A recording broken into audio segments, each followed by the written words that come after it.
Hi again, folks, and welcome to NTI's Japan Real Estate Podcast. I'm your host, Nakajima-Magen. Great to have you with us as always, and we've got an extra long episode for you today.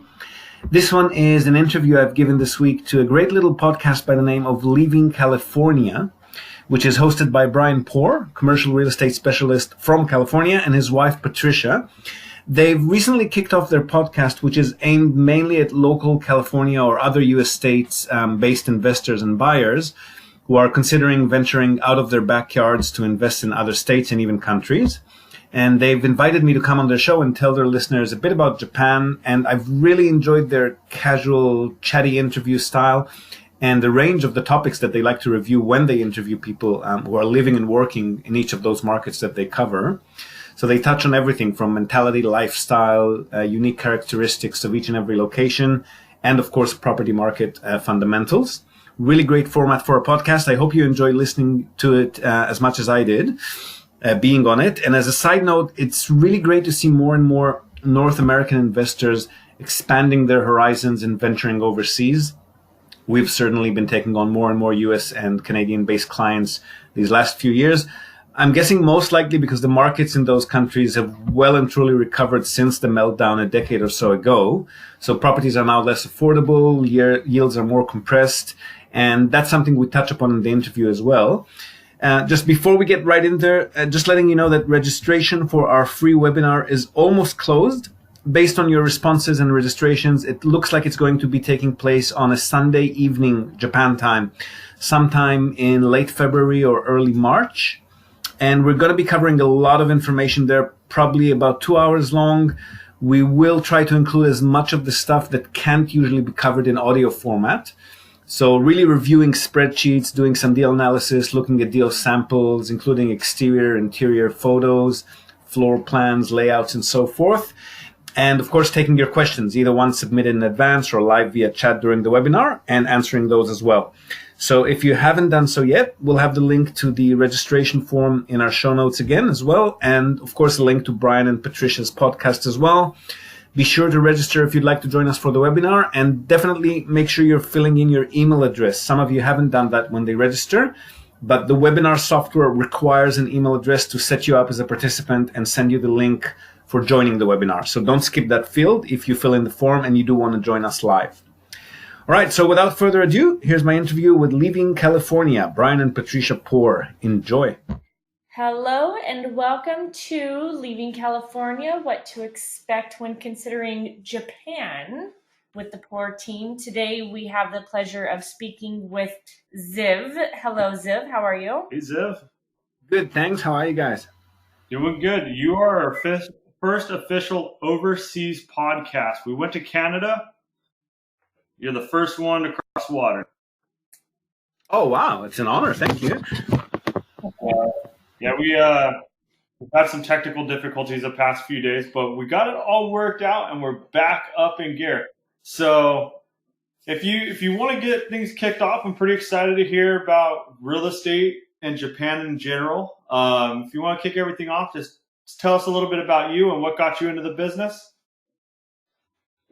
Okay, well, I'm Israeli, born and bred in Israel. I moved to Australia in my late 20s, and I was living there comfortably till I met my first wife, and she was Japanese. I met her in Australia. So I've been coming and going to Japan for probably about 13, 15 years now. And my wife, unfortunately, passed away soon after we had our first child together. Oh. And and that sort of got me into a mind frame of wanting to keep his connection to Japan alive as much as I could. So I was looking for some way to get a residential and financial foothold in the country, and had a bit of real estate experience in Australia at the time. So I sort of naturally went towards that, purchased a few properties for our own personal investment use.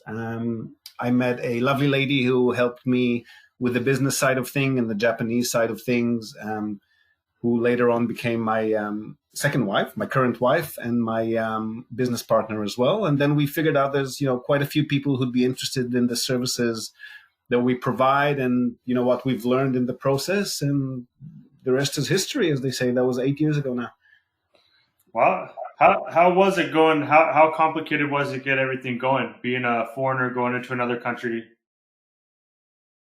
Well, Japan is probably the only country in the Asia Pacific region that doesn't actually impose any limits, any legal limits on foreigners purchasing. So there's all land is freehold, aside from some culturally protected areas or properties, and there's no unique taxes or other limits like you have in other Asian countries. Actually, you're not actually obliged to pay residential taxes as well, so it's even a bit cheaper for foreign purchasers. But that's on the macro level. On the micro level, the issue is that Japan is very insulated culturally, so not many people speak English here. There's definitely no official documentation in English, or almost none, and they're very foreigner shy. So there's always a need. It's been getting a little bit better, but there's still very much a need for somebody to sort of bridge that cultural and language gap, which is really what we do for people. Gotcha. Interesting. So you and your wife are definitely a team. Does she do a lot of the translating for you, or how do you guys work that out?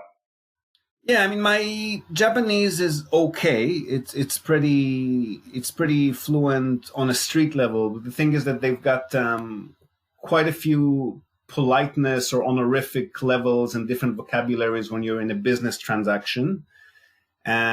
So she and her team definitely handle everything on the Japanese side. I handle everything on the customer side. So I spend my days chatting in English usually. And then we provide rough translations for each other, and everything that requires more than that will have to be done by a certified translator anyways. But usually that's not something that needs to be done. So we provide sort of ad hoc summaries of documentation for people to know what they're going to be signing or what they're going to be receiving. And then we provide the rest as we go along. Gotcha. So do you actually have real estate agents out there, or how is that structured? So we're buyer's agents and portfolio managers. So we work with third parties. So we work with the realtors, with the property managers. We're the single point of contact for the customer, and we're the Japanese face for the Japanese side. So customers give us a limited power of attorney document that allows us to represent them in anything to do with the property portfolio in Japan. And then with that limited power of attorney, we're then qualified and authorized to handle anything on the Japanese side on their behalf. Gotcha. So there's really no extra steps that need to be done if somebody wants to come from the U.S. or Canada to purchase there. They just go through the official process? Yeah, it's a completely standard property transaction once you bridge the cultural and language gap. So, you know, in the rest of the world, usually there's going to be a plethora of English-speaking property professionals who would love to work with foreign investors, and you sort of have to pick the non-dodgy ones or the more professional ones and sort of select who you want to work with to make sure that everything runs kosher kind of thing. Here it's the opposite. So everyone is honest and everyone is professional and everyone does a good job and no one's going to swindle you, but it's more difficult to find the ones that will actually agree to work with foreigners. Which even for us, I mean, now we've sort of perfected our pitch when we introduce ourselves to a property agent or a property manager for the first time. We sort of let them know in advance that they'll never have to speak to scary foreigners and they'll never have to read or write anything in English. And now we get probably 70 or 80% of them that agree to work with us. But initially it was difficult. And if you're entering on your own, you're probably going to be selected to just about limited to about 10 or 15% of the market that will actually agree to work directly with foreigners. Gotcha. So you're a good middleman to help somebody that's coming over there, trying to get the process and purchase something. Yes, that's correct. Okay, gotcha.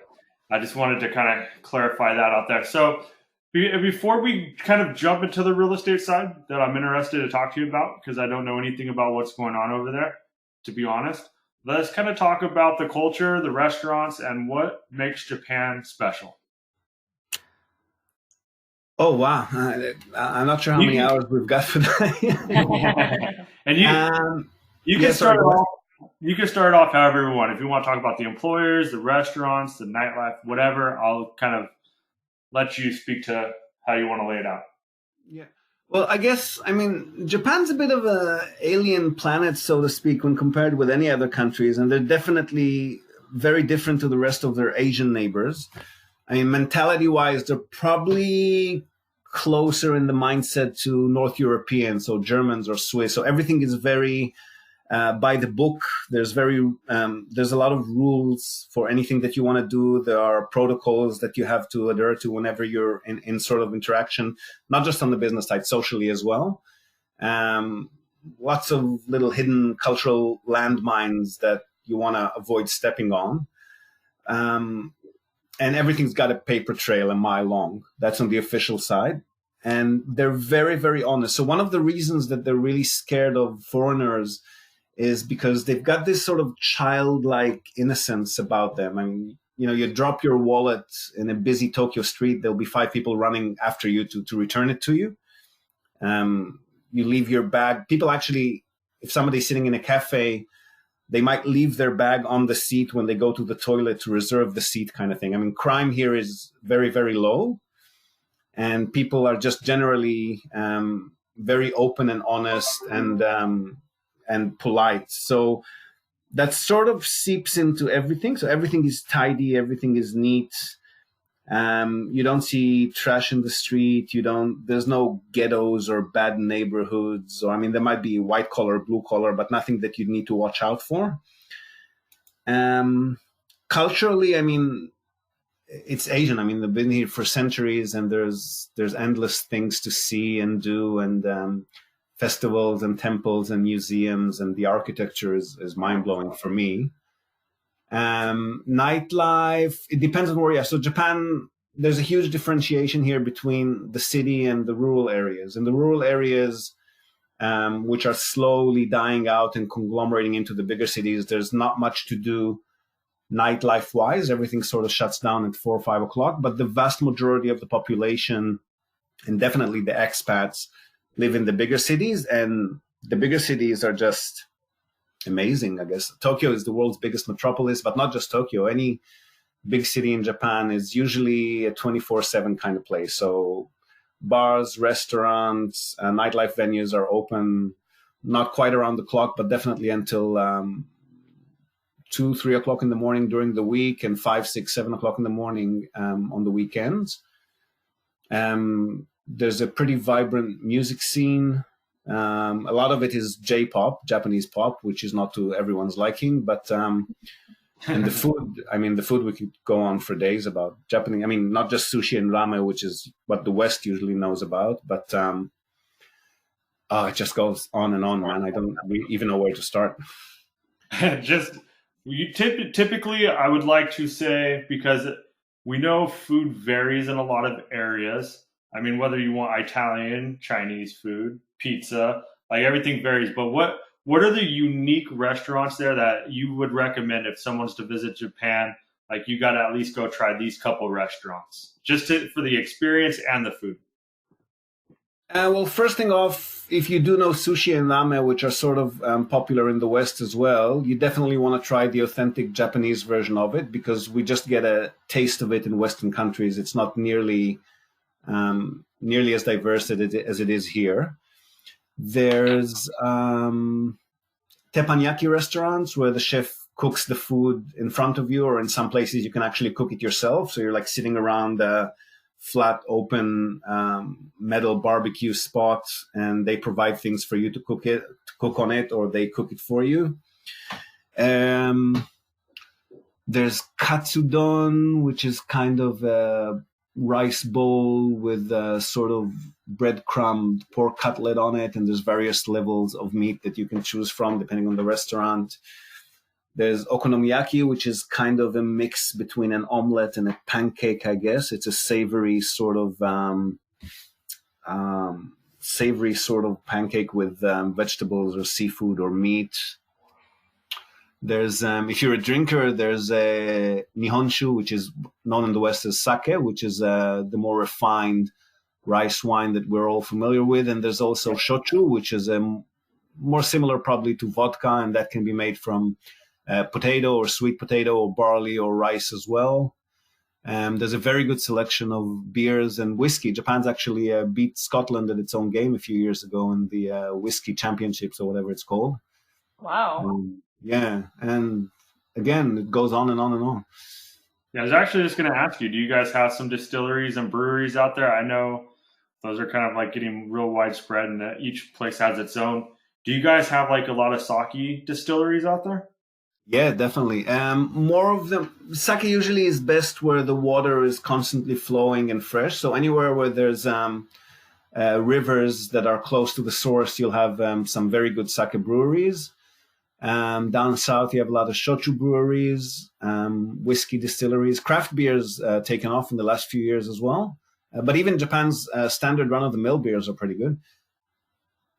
What are the good local ones that you recommend? For beer, you mean? Yes. Asahi, which is imported to the West as well, is a pretty good one. Kirin is the second most popular one. That's probably a bit lower quality, but still very good and very cheap. And each of them also have quite a few versions. So they have the malts, their lagers, it's endless. I'm not much of a beer drinker, actually. I'm more on the spirit side myself, so I'm probably not the authority, but they are popular. Let's see. There's so many questions. How about so like the temples and stuff, where I know just the architecture is really appealing out there. What are like some must-sees or must-visits? It's a matter of personal taste, I guess. I mean, for me personally, I actually prefer this smaller, sort of out-of-the-way, very old wooden type temples that you'd get out in the countryside or in smaller suburbs of the big cities. But some people, I mean, if you go to Kyoto, which is the cultural heart of Japan in many ways, there are some huge mega temples, all glittering with gold. There's the Golden Pagoda. There's quite a few of them where you can just walk on the temple grounds for a good few hours and it sort of never ends. But then when you're driving into the countryside, if you're just driving up a mountain road, you suddenly see a little white flag on the side and a path leading up into the forest kind of thing. And you'll find these gorgeous old structures that have been left there and maintained by the local communities, which are my favorite. So, I mean, if you're looking for the main tourist ones, I guess Kyoto would be the place to go, but there are temples everywhere. Gotcha. Okay. We always do a video recap, what our takeaways is of an area and put it on YouTube. You're definitely going to test some of our skills with names of restaurants and architecture and buildings and places. Yep, happy to. What about like major employers out there? What are some of your major employers and stuff out that way?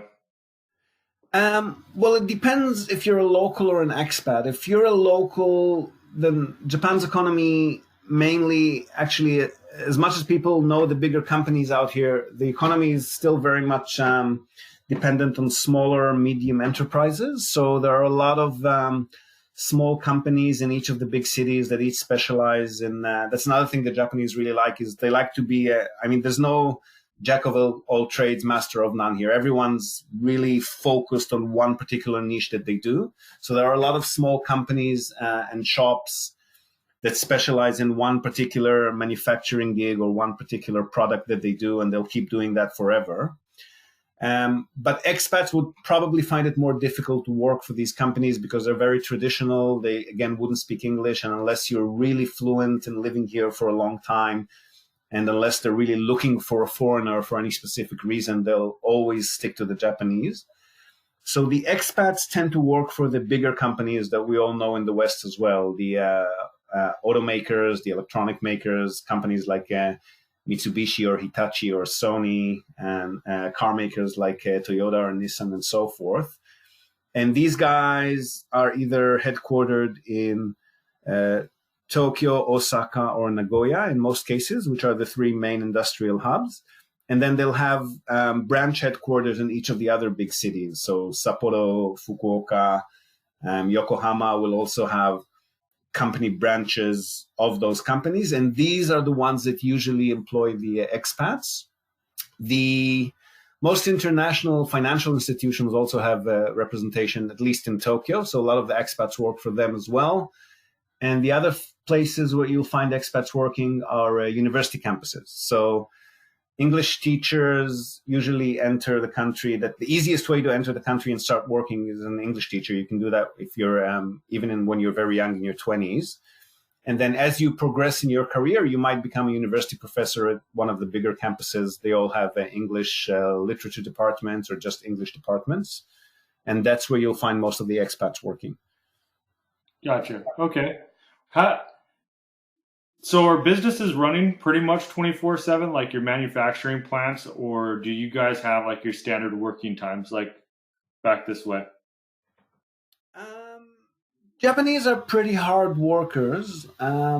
It's still very much patriarchy in the sense that it's usually the men who are working the longer hours, and the women are unfortunately still delegated to very sort of meaningless office admin roles in most companies. So the men will be working every day from 9 or 9:30. And while work officially might end 5 or 6 p.m., there's again, the whole cultural thing. So they're sort of unofficially obliged to go out drinking with the boss and their coworkers almost every day after work. So they tend to come home very late at night. So official working hours are kind of your typical 9 to 5, but it just goes on and on after that with social obligations. Gotcha. That's kind of interesting. How big is Japan? I think from southwest to north, it's sort of bent pencil shape. So it's elongated from southwest to northeast. I think we're in the southwest, almost at the edge. And from here to Tokyo, it's about 12 or 1400 Ks. And then there's another 12 or 1400 Ks going northward. So probably take you 3 or 4 days if you're driving across it. Okay, so it's pretty widespread. Yeah. And you cover how much of the area? We're nationwide. So we're based in Fukuoka, which is the southwest, sort of the gateway to Southeast Asia as well. So it's actually closer. We are actually closer to Taiwan, Korea, and parts of China than we are to Tokyo itself. We're just an hour or so flight away from these places. But we settled here because we like the place. We like living here. It's a perfect place to raise a family in. Business-wise, we cover all of Japan. Gotcha. Okay. And I know it's like an offset of like almost little islands all over. Do they all connect by road, or how is that kind of put together? So there's the main landmass, which is called Honshu. That's where Tokyo, Nagoya, Osaka, Kyoto, the main cities are. Then there's another big landmass to the southwest, which is where we are. That's called Kyushu. And another big landmass to the north, which is called Hokkaido. That's snow country. Those main landmasses are all connected by roads. You can drive across them. The train goes across them. Hokkaido, actually, you might have to catch a flight to, I think. There's another little landmass a bit south of the main island that's called Shikoku. It's mostly rural with maybe 2 or 3 bigger cities there, or medium-sized cities. And the rest are islands, but they're pretty small. So they're surrounding the country on all sides, but there's not much going on there. Okinawa to the southwest is probably the only group of islands that's actually got a big city on it and a sort of bustling economy. It's also where a lot of the U.S. Army bases still active in Japan are. Gotcha. So on a lot of the land, how is it structured? Is it mainly city, or do you guys have mountainous areas, or what does the typical landscape look like? Yeah, Japan is, I think, 70 or 80% mountainous. So whichever way you look, you're bound to see a mountain at some point. And the cities are usually located either on the flatland beyond the mountains or in the valleys between them. Okay, gotcha. So do you guys get a lot of snow out there, or what's the weather pattern? Well, the country spreads out north to west, so you get quite a diversity in climates. The south, Okinawa is very tropical. That's the southernmost point. Kind of warm all year round. They do have seasons, but they're not that differentiated.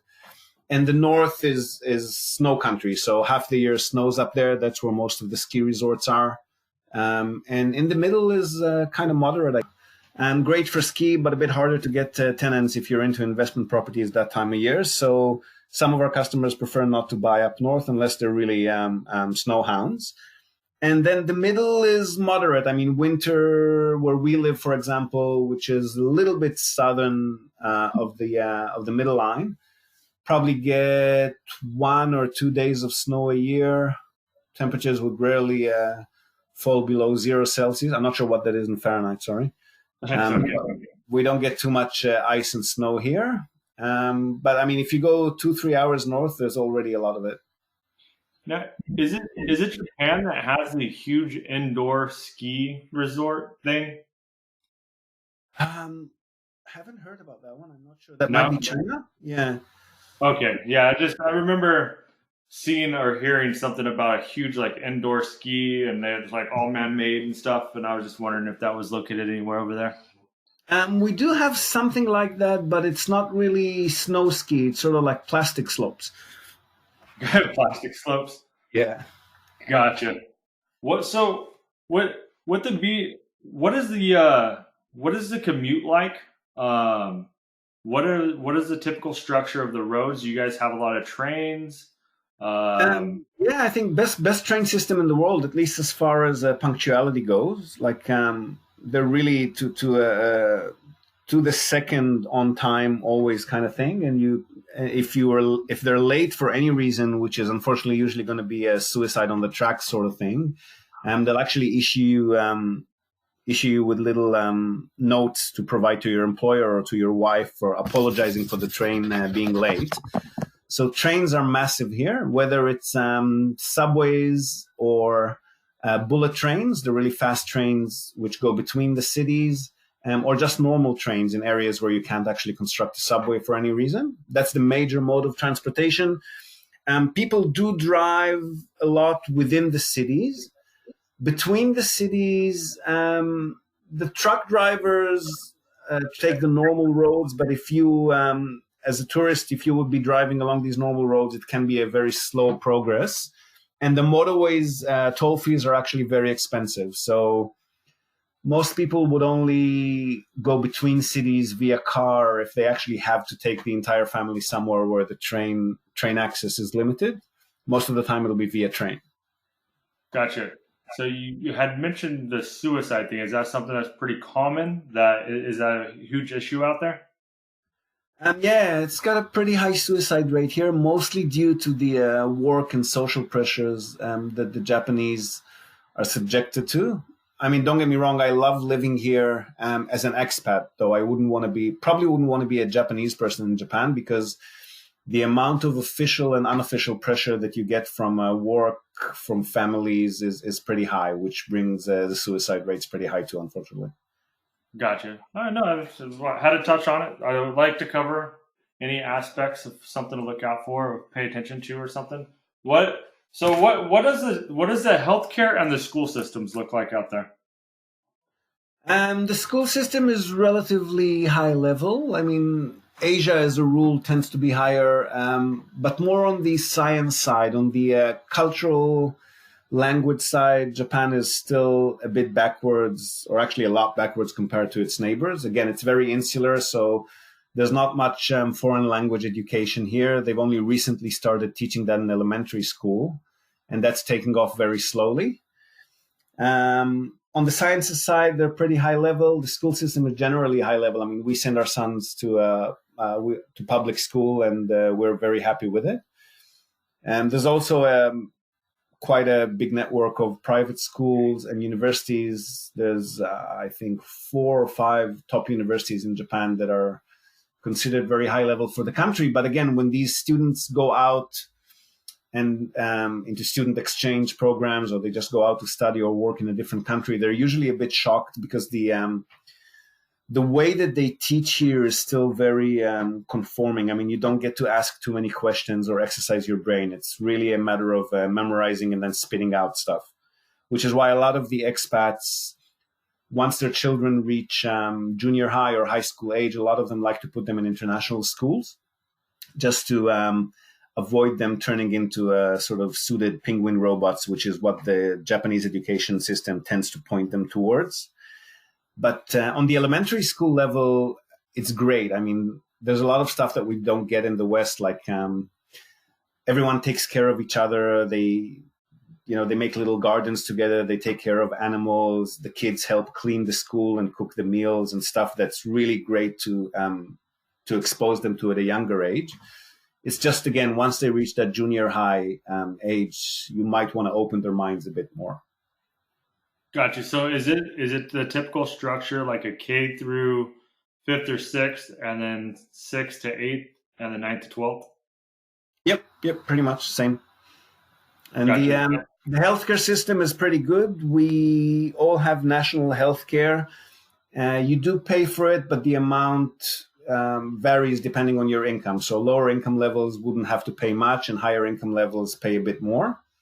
And then the national health system covers you for 66%. So you have to pay a third of the expenses when you see any doctor out of pocket, and the rest is covered. Gotcha. So what is like the average income out there? Is there kind of an average income, or? It varies a little bit between cities, but it is pretty low, and the cost of living is also pretty low. So people in the West usually have the image of Japan from the 19s sort of stuck in their brains. So early 90s, there was a big economic crash here, and the country went into deflation for about 20, 25 years after that. So if you look at late 80s, early 90s, property prices, cost of living, everything was double that in the West. These days, the West has gone up and Japan's gone down, so it's more like half. Average income is in Tokyo, entry-level jobs or shift workers, convenience store workers, that sort of thing, usually get about, I want to say 1,200 yen an hour, so probably about $10 an hour. And then it goes up from there. Average office worker would usually get something like $2,500 a month, roughly. In Tokyo, it can be a bit higher than that. In other cities, a bit lower than that. And then depending on their level in the corporate ladder, they go upwards from there. Gotcha. Okay, so I mean, $10 an hour is still pretty good. That's about what we are out here.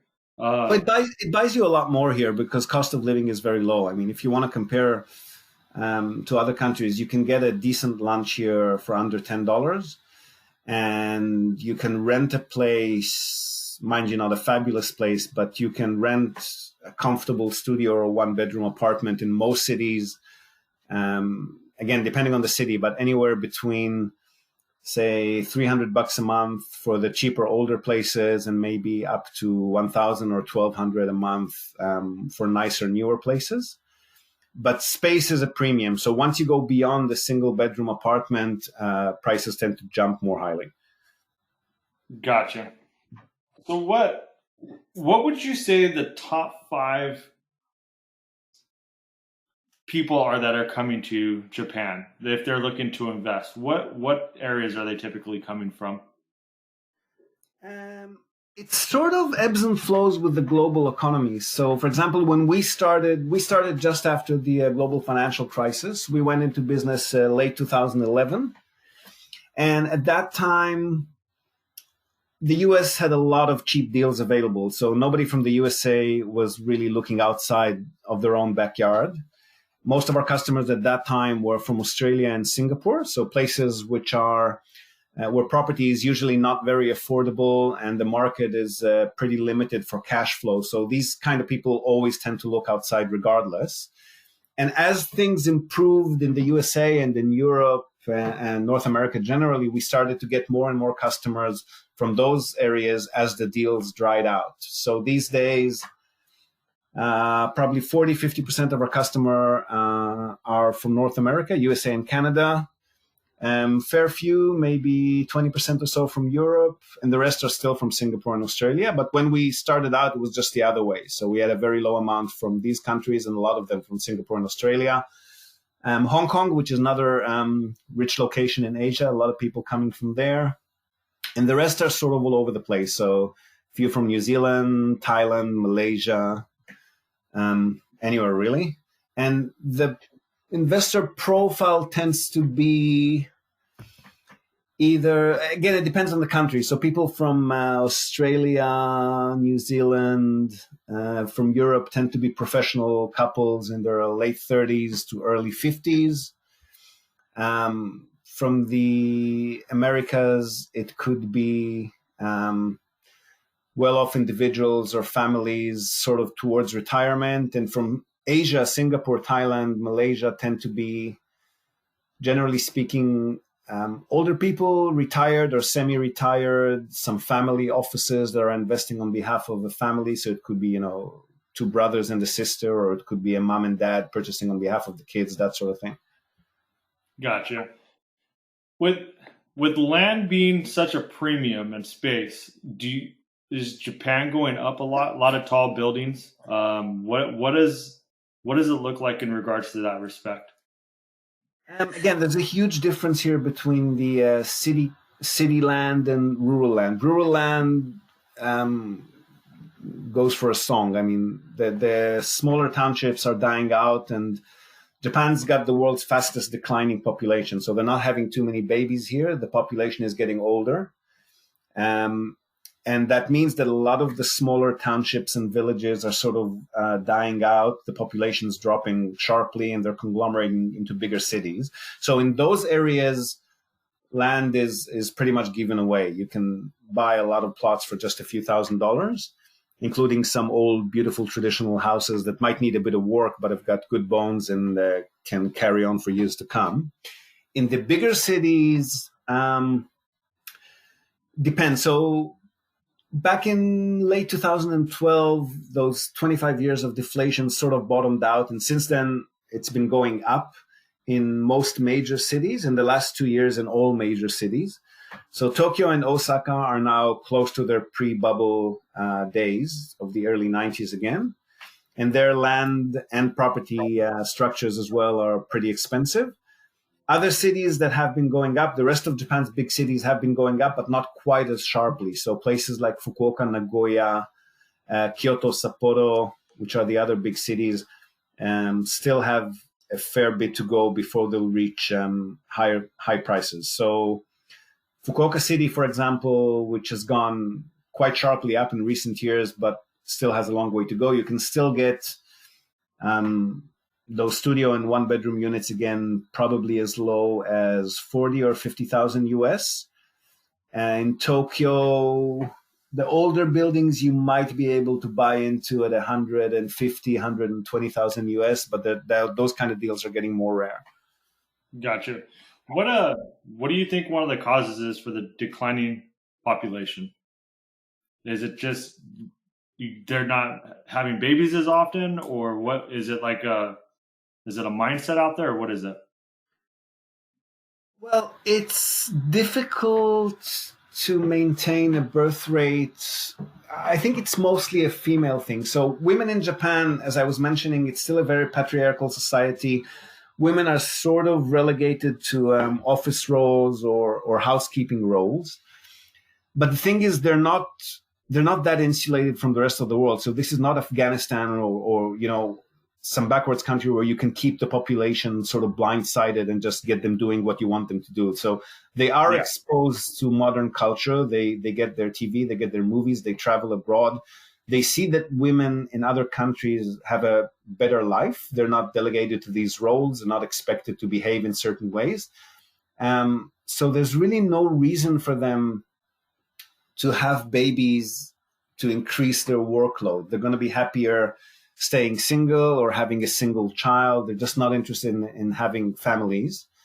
And I guess until there's a big change, either in immigration policy, that's the other thing, that immigration policies here are still very insular as well. the government and the people who vote for the government are very much avoiding to allow large numbers of immigrants into the country. They're worried about their traditional, their cultural properties, and they're right in a way, I guess. I mean, they will have to definitely change the way that the country is run once they allow a large number of immigrants in here. But unfortunately, they don't have a choice, because if you don't allow immigrants in and the population are not having babies, it's going to keep dropping. And work-life balance is not really a thing here. So again, the men are not there to form those family ties. A lot of people are staying single. The amount of people that are just happy going to work, then going back home and sleeping until the next morning kind of thing is huge here. Okay, interesting. So what does that do to your guys' like inventory, or how is that affecting the growth of the cities? Are they still expanding quickly, or do you see it more of a steady pace, or what does that look like? Well, most major cities are growing in two ways. So some of them are growing naturally. Fukuoka, where we live, for example, is one of the only places in the country where people are actually still having babies. The population is relatively young. Other cities, so Tokyo, Osaka, Nagoya, are growing, but they're mainly growing because people are migrating into them from other smaller townships. And again, those smaller areas are conglomerating into the bigger cities. And that's probably, I mean, no one's got a crystal ball, but even if it stays as it is now, that's probably got a good 20 or 30 years of growth in it before everything is absorbed into the bigger cities. And hopefully there'll be some policies to increase either immigration or female, just general life satisfaction, which will hopefully increase natural births as well. And the other thing it does for us operationally is the class of properties that are easiest to find tenants for are singles or couples properties. So in other countries, family-sized homes might be the go. Here it's mostly singles, apartments, condo units, or smaller apartments that will allow for a young couple, or maybe a young couple with a baby sort of thing, will be the easiest to find tenants for. Gotcha. So there's really not a lot of people with the need of a 3-4 bedroom huge house. Not to rent, no. The people who do have larger families that would require a house of this size would usually quickly get a mortgage and just buy one. Gotcha. Okay. So you're covering the renting aspect. What does it look like when it comes to renter versus owner ratio? Is it a majority of a rental population or owner population? I think last numbers I saw was about 60 or 61% owners to renters. Gotcha. Okay. And is that majority demographics being families, or just in general? These would normally be families, but not necessarily families with kids, because in Japan, a lot of the families live together with their parents. So it could often be just a couple that got married and then brought the parents on either side to live with them. Okay, interesting. So what's the typical price structure? I know you have touched on it a little bit. What a one bedroom is going for. If you want to cover it a little bit more, are those condos? Are those like standalone homes? For investment purposes, condos are usually the preferred profile, just because Japanese building standards and building materials tend to be on the light side. So there's not many concrete or stone houses. Most of them are wood or steel framed wood, which brings a lot of maintenance into the equation and a lot of upkeep. So for investment purposes, again, the more stable income would be from condo units. And those are also, I mean, if they're beyond 2 or 3 floors, they're usually going to be reinforced concrete, which gives you more stability as far as upkeep goes. And if you're purchasing a condo, then your HOA fees, the owner's co-op fees that you're going to be charged per month, will cover most of the structural aspects. So you're not going to have any surprises down the track, which also adds some value. Plus, with families being smaller because they're not having too many babies, people prefer to live in smaller condo units close to the center of the big cities. So again, just easier to find tenants for. Gotcha. So with the condos, do these people have to get approved to go there, or is it just like any normal building where you just buy it and you live there? No special approval required. Okay. Do they come with a lot of amenities? The sky's the limit, but most of them, the ones that would generate higher cash flow for investors, would usually be pretty basic. There might be, depending on the size of the building, the bigger the amount of units, the more likely it's going to have some staff either all throughout the week or at least 2 or 3 days a week. They're going to have a building manager present. Most of them have security of some sort, so sort of secure keypad entry, so you can't just walk into the common area of the building. There'd be some gardening around them. Depending on the units and how old or young the building is, there might be a laundromat on the ground floor. So for the older buildings that were not designed with a laundry bay inside the units, there's going to be a laundromat on the ground floor. Otherwise, there's a lot of places with gyms and swimming pools and higher maintenance and video intercoms and so forth, but then building fees would get higher too. So it's sort of a balance between, most tenants wouldn't expect it unless they're pretty young and modern, and that would reduce yields for the investor as well. So most of our customers usually go for the older buildings. On the investment standpoint? Yeah. Lower fees and all that stuff. Gotcha. What does the luxury market look like? How much of a up is it for a 2-3 bedroom, or like, do they have like penthouse up at the top of these towers, or what does that kind of look like? Most of them would do. I want to say about half or maybe more than half would. In the center of the big cities, they can be very, very expensive. So again, Tokyo, Yokohama, Osaka, the sky's the limit. There's multi-million-dollar sort of mansion-looking condos. Cash flow-wise, these probably would not do very good for you unless you're going to be renting them out on a monthly or weekly basis. With long-term tenants, they're not going to be generating huge cash flow. They would do well if the property market continues to do well, then they'll probably gain in value more than the smaller units. But whether that's going to happen or not is anyone's guess in Japan. So people normally enter Japan for cash flow, for hassle-free tenants, because the tenants here are very docile, easy to manage, and the professional companies that you work with are easy to manage as well. And not necessarily for capital growth, and also for affordability. If you can get a $20 or $30 or $50,000 unit, you can sort of diversify a lot more. So instead of buying a single expensive property, you can buy 5 or 6 cheaper ones, and then just having more hedging. If a tenant moves out, that's a part of the income stream gone and not all of it. Gotcha. Do you guys have Airbnb out there? We do, but there's been a revamp of the laws in June last year. It's a lot more structured now. You can only do it in certain areas in certain ways. You can only rent out the place for half the year. You have to have somebody on hand within, depending on the city, within somewhere between 500 to 1,000 meters away from the property to be able to attend to any emergency. So these days, the people doing Airbnb are either owners, occupiers who are leasing out extra rooms in their homes, or companies or individuals that have set up companies that actually applied for hotel license, which is relatively easy to get in Japan. It doesn't require too much, and then they can rent it out throughout the year. Is there an offset in like taxes that they have to pay for once they register it?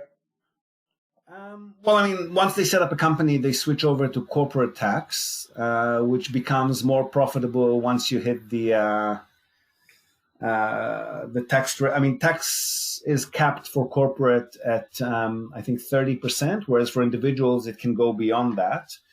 So if you've got a smaller portfolio, you're better off owning it as an individual. Once you reach a certain level, you want to switch to corporate. Accountants can advise on this. But if you want to do Airbnb, you definitely want to set up a company structure and perhaps apply for a hotel license. It makes it a lot easier.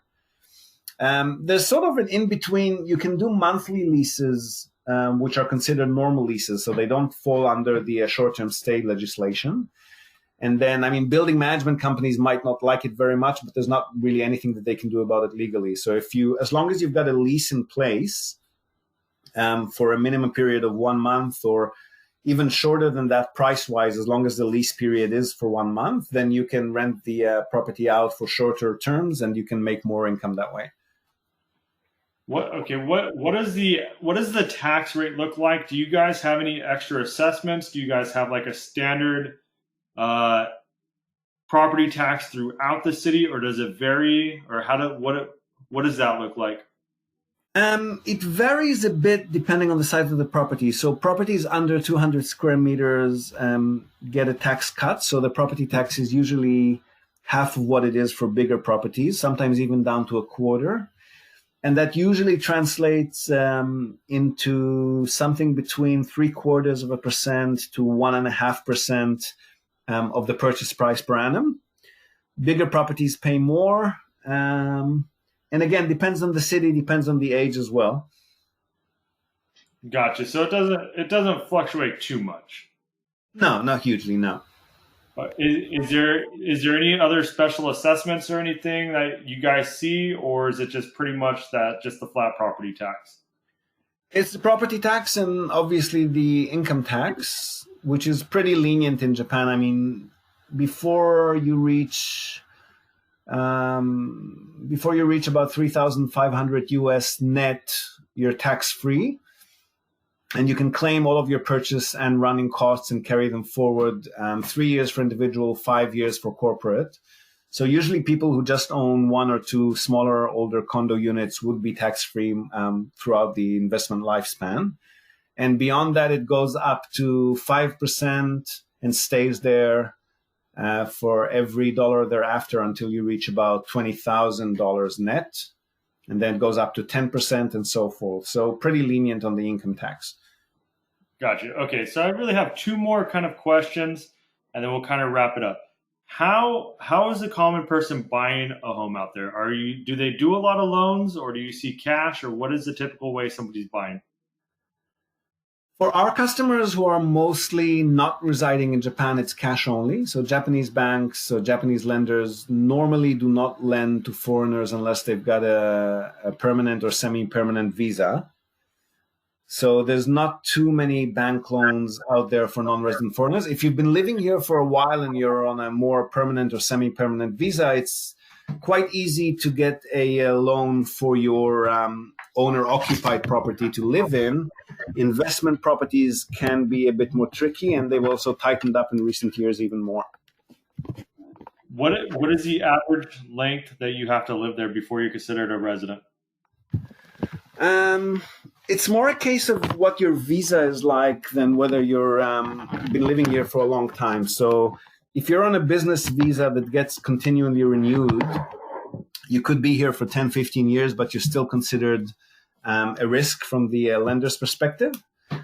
Once you switch over to a long-term resident visa, which is usually the next phase after you've lived here for, say, 10 years, then you've got your options a bit more open.